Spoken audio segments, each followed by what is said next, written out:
Assalamualaikum warahmatullahi wabarakatuh. Kembali lagi dengan saya Siti Aisyah dengan NIM 90.500.121.048.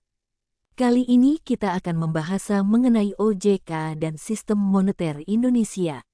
Adapun pokok pembahasan yang akan dibahas, yaitu 1. Otoritas Moneter Indonesia. 2. Fungsi dan peran Otoritas Moneter. 3. Peralihan otoritas moneter ke otoritas jasa keuangan. 4. Fungsi, peran dan wewenang OJK. Pembahasan pertama yaitu Otoritas Moneter Indonesia. Otoritas Moneter Indonesia adalah lembaga atau badan yang bertanggung jawab dalam melaksanakan kebijakan moneter di Indonesia. Dalam konteks Indonesia, otoritas moneter ini dipegang oleh Bank Indonesia. Otoritas Moneter Indonesia memiliki peran utama dalam menjaga stabilitas nilai rupiah, memelihara stabilitas harga, serta menjaga kestabilan sistem keuangan di Indonesia. Otoritas ini bertugas dalam mengatur dan mengawasi kebijakan moneter, mengendalikan jumlah uang beredar, memperkuat nilai tukar rupiah, serta menjaga kestabilan suku bunga. Bank Indonesia, sebagai otoritas moneter Indonesia, memiliki kewenangan dalam mengeluarkan kebijakan moneter, seperti menetapkan suku bunga acuan, mengatur dan mengawasi lembaga-lembaga keuangan di Indonesia, mengatur cadangan devisa, serta melakukan operasi pasar terbuka. Pembahasan kedua yaitu fungsi dan peran otoritas moneter. Otoritas moneter memiliki fungsi dan peran penting dalam mengatur kebijakan moneter suatu negara. Berikut adalah beberapa fungsi dan peran utama otoritas moneter. 1. Mengendalikan inflasi. Salah satu fungsi utama otoritas moneter adalah mengendalikan laju inflasi, kenaikan harga barang dan jasa secara umum.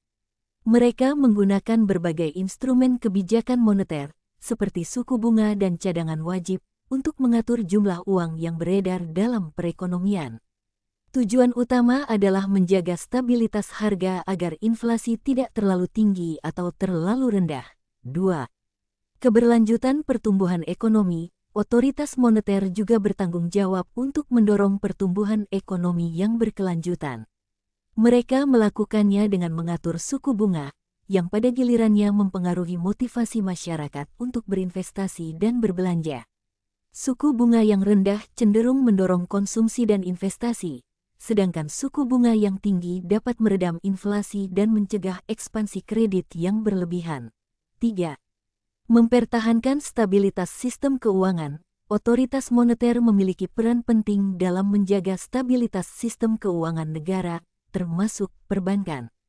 Mereka bertugas mengawasi bank-bank dan lembaga keuangan lainnya untuk memastikan mereka beroperasi dengan baik dan memenuhi persyaratan keuangan yang ditetapkan.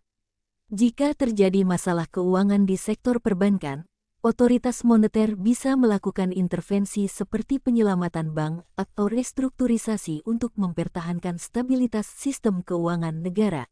4. Menjaga kestabilan nilai tukar. Otoritas moneter juga memiliki peran dalam menjaga kestabilan nilai tukar mata uang negara. Mereka bisa menggunakan intervensi pasar valuta asing untuk mencegah fluktuasi nilai tukar yang berlebihan. Selain itu, otoritas moneter bisa mengubah tingkat suku bunga untuk mempengaruhi masuknya modal asing dan menjaga keseimbangan neraca pembayaran negara. 5. Membentuk dan menjalankan kebijakan moneter.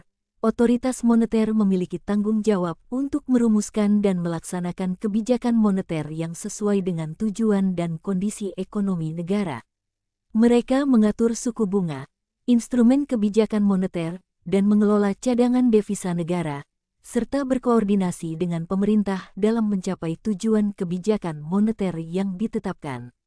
Secara keseluruhan, otoritas moneter memiliki peran kunci dalam menjaga stabilitas ekonomi dan keuangan negara.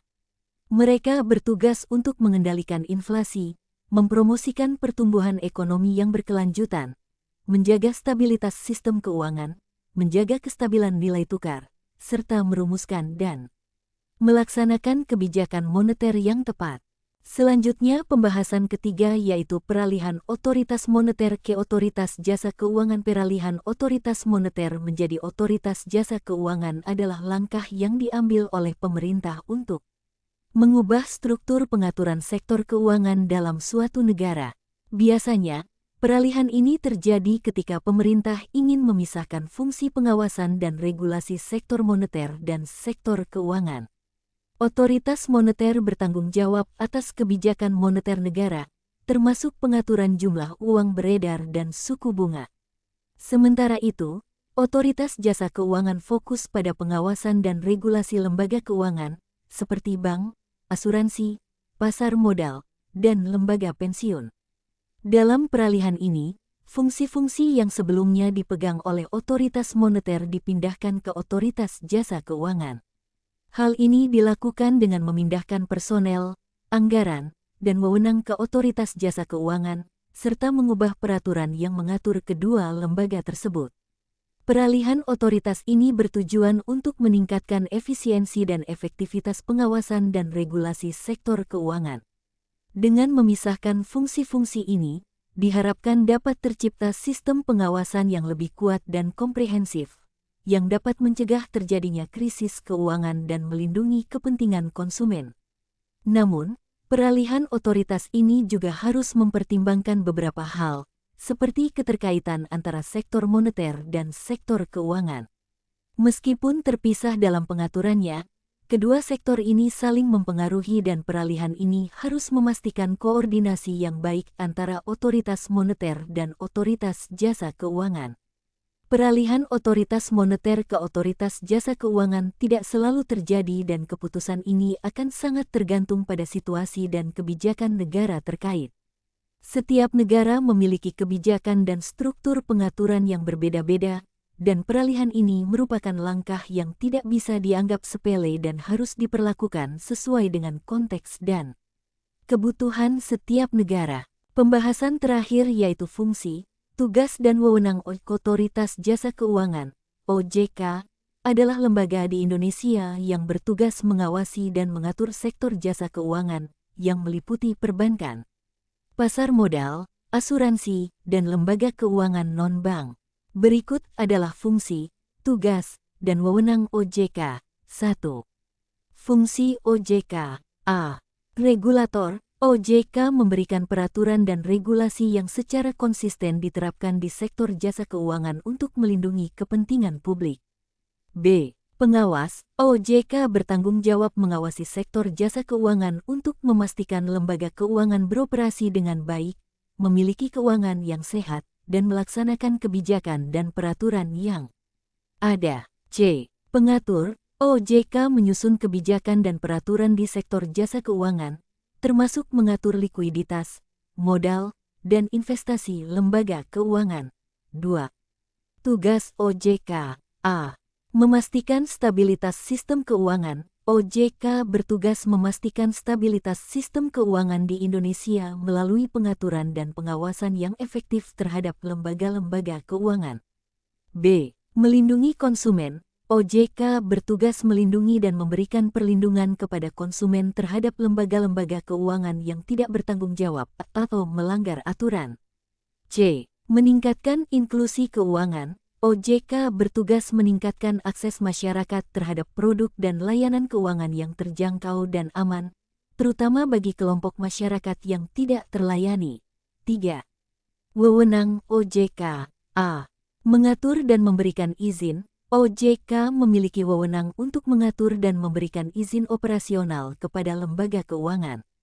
B. Mengawasi. OJK memiliki wewenang untuk mengawasi lembaga keuangan, termasuk memeriksa keuangan mereka dan memastikan mereka mematuhi aturan dan regulasi yang ada. C. Memberi sanksi. OJK memiliki wewenang untuk memberikan sanksi kepada lembaga keuangan yang melanggar aturan dan regulasi yang ditetapkan. Dengan fungsi, tugas, dan wewenang tersebut, OJK berperan penting dalam menjaga stabilitas sektor jasa keuangan di Indonesia serta melindungi kepentingan dan keamanan konsumen. Mungkin itu saja yang dapat saya sampaikan ataupun paparkan pada kali ini. Mohon maaf jikalau ada kesalahan kata. Sekian, terima kasih. Wassalamualaikum warahmatullahi wabarakatuh.